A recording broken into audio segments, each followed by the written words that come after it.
बिहार विधानसभा का आगामी चुनाव इस बार कई महत्वपूर्ण पहलुओं से अलग और खास साबित होने वाला है।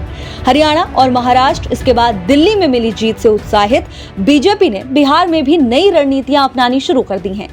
बिहार चुनाव के ठीक पहले बीजेपी ने मछली, मल्ला और मखाना यानी ट्रिपल एम नामक पॉलिटिकल फॉर्मूला पेश किया है, जो वीआईपी नेता मुकेश सहनी और आरजेडी के तेजस्वी यादव को बैकफुट पर ला सकता है।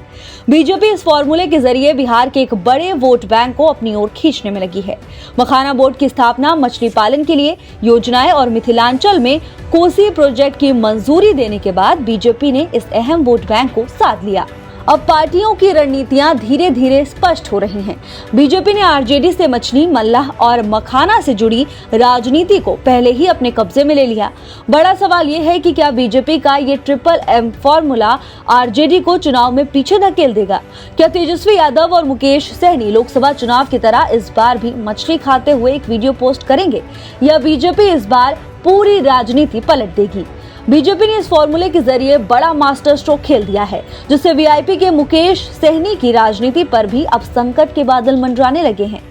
लोकसभा चुनाव में मुकेश सहनी महागठबंधन के साथ 3 लोकसभा सीटों पर उतरे थे, लेकिन हार का सामना करना पड़ा था। और इसके बाद उन्होंने मल्लाह वोटरों और मिथिलांचल के ब्राह्मण चेहरों को अपनी पार्टी में शामिल करना शुरू कर दिया।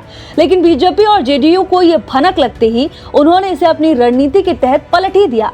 इस बार बजट में मिथिलांचल को कई योजनाओं की सौगात देकर मोदी सरकार ने तेजस्वी यादव को बड़ा झटका दे दिया है।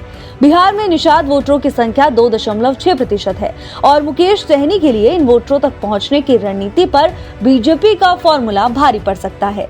लोकसभा चुनाव की तरह मल्ला वोटरों में बीजेपी के पास डॉक्टर राजभूषण चौधरी जैसे प्रभावशाली नेता हैं।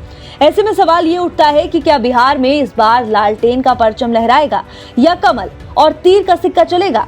क्या मुकेश सहनी फिर से वही बयान देंगे जैसे उन्होंने लोकसभा चुनाव में दिए थे, जब उन्होंने मल्लों से वोट ना बेचने के लिए गंगा जल से शपथ करवाई थी?